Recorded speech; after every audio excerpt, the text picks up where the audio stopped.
He amaka masobazorugo amaka mabaka Yesu Kristo. Omuso dadama wano ifuli opulo zindar anga bazi mane hidup bapa angera nusi daro maliba. Bafatola mangera nusi ia pada matoun raka tani funa bapa ngandre. Inal saya uga sama hokon raka. Basa mehe madu satu tua sio teregeon yang moniga. Irege ma ilah hada ia gilu hadaro malima bapa urima. Ando ama yang raka. Ia da eno masiga mangera nusi daro malima. Bademo Yesu no mangano raka. Yang dulu. Ira ama ina talifusan yang masih baka Yesu Kristo taromalo walangi ni angera nusida tihalo moroi bazura luka faza fele eva ngawasifitu irugi zifile sara imaneta romali lo walangi. Karena Yesus melihat bahwa tamu-tamu berusaha menduduki tempat-tempat kehormatan, ia mengatakan perumpamaan ini kepada mereka. Kalau seorang mengundang engkau ke pesta perkawinan, janganlah duduk di tempat kehormatan, sebab mungkin orang itu telah mengundang seorang yang lebih terhormat daripadamu.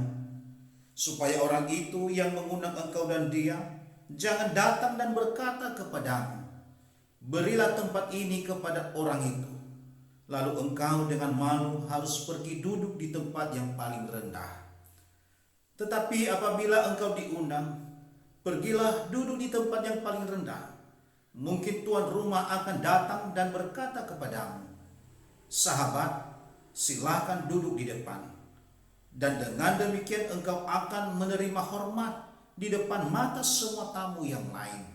Sebab barang siapa meninggikan diri, ia akan direndahkan. Dan barang siapa merendahkan diri, ia akan ditinggikan. Yang menjadi tema nas firman Tuhan ini yaitu jangan tinggi hati tetapi rendah hati. Bapak, Ibu, dan saudara-saudari yang dikasihi Tuhan, siapapun diri kita, baik itu orang kaya maupun miskin, orang yang berpendidikan maupun orang yang tidak berpendidikan, baik itu orang dewasa maupun anak-anak, maka kita ingin dihormati, ingin dihargai, ingin dipuji. Ketika kita mengungkapkan sebuah pendapat atau ketika kita sedang berbicara, maka kita ingin dihargai.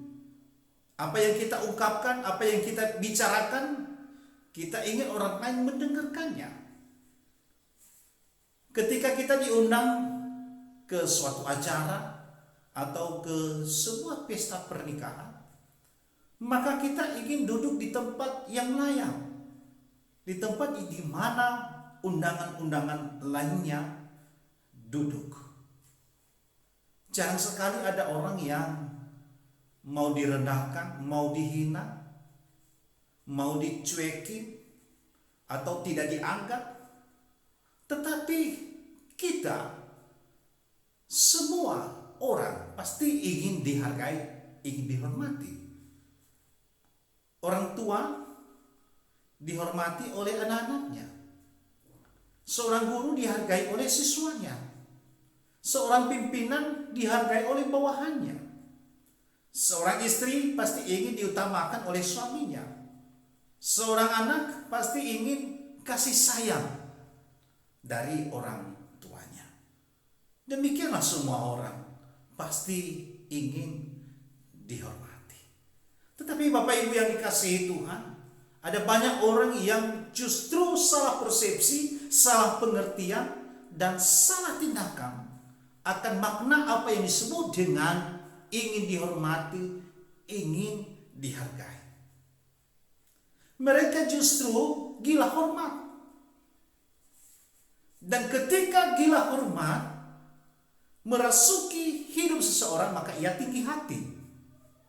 Ia merasa bahwa dirinya lebih daripada yang lain.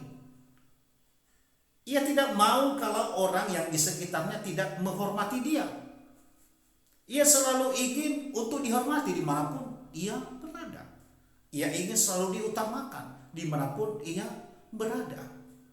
Sehingga muncullah kesombongan-kesombongan duniawi di dalam dirinya, sehingga ia merasa layak, angkuh, dan sebagainya.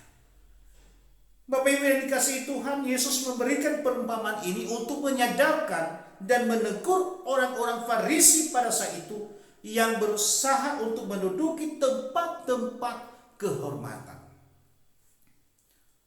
Yesus menegur mereka karena motivasi mereka salah. Mereka hanya ingin mencari penghormatan.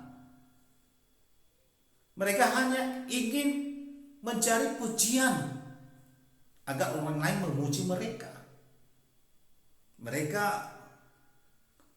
melaksanakan atau melakukan yang namanya pencitraan diri, sehingga orang selalu hormat kepada mereka. Boleh kita katakan bahwa hidup mereka dikuasai oleh mencari kehormatan.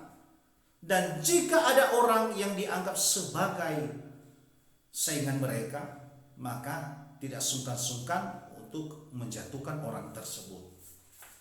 Dalam perumpamaan ini Yesus berkata dalam ayat 8 sampai 9.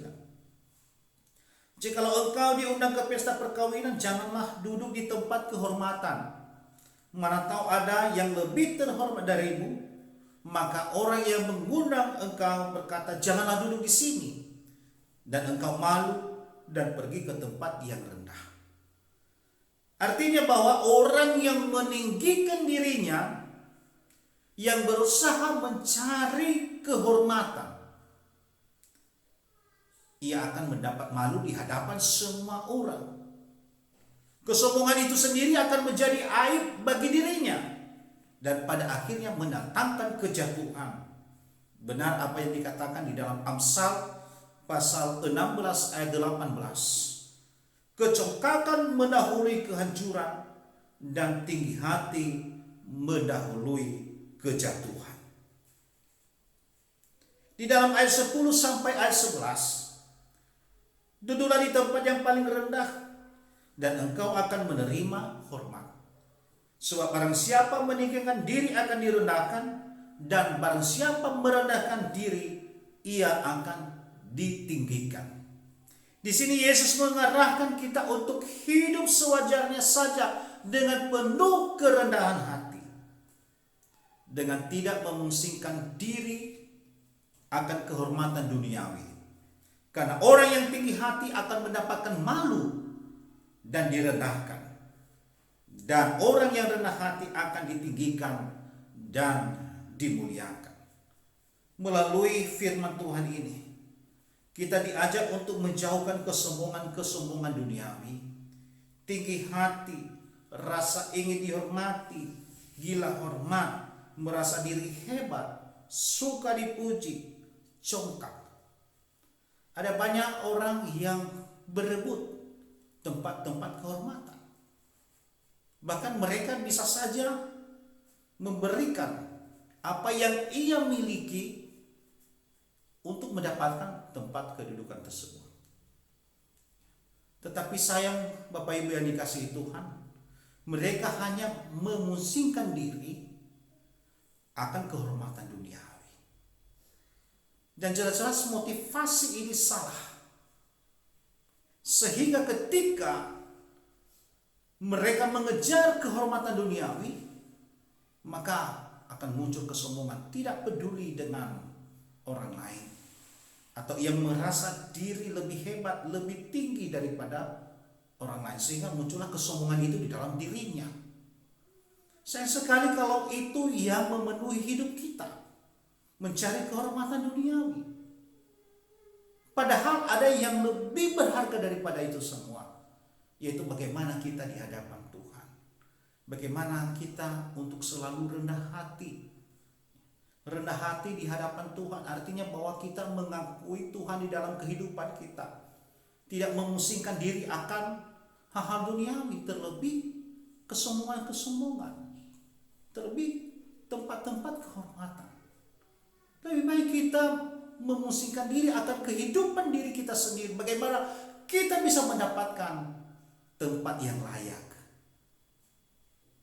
Ingat bahwa Siapa yang ingin meninggikan dirinya itu akan direndahkan.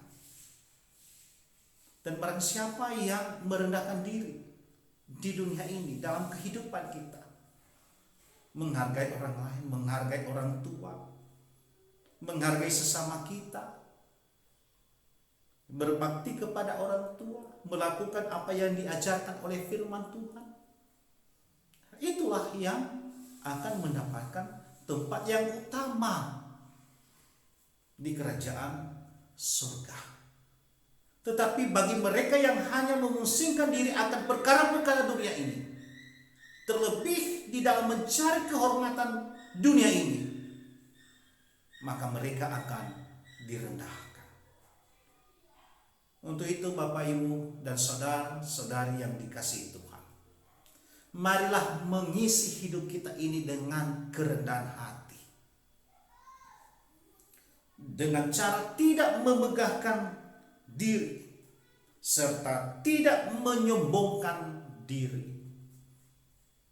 Pakailah ilmu padi, semakin berisi semakin menunduk, terlebih untuk menunduk di hadapan Tuhan Sang Pemberi hidup. Demikian renungan kita pada saat ini. Kiranya renungan ini menjadi berkat di dalam kehidupan kita. Mengandaita maanda soha geletar manima sinomani renusi basi mani netrama batologa faabel gihelnya manina ireke tola abel neraka bawa malua daro malima bawa urima gete bavikolima bakulitan ande bademu Yesu no manganda neraka ya Tuhan.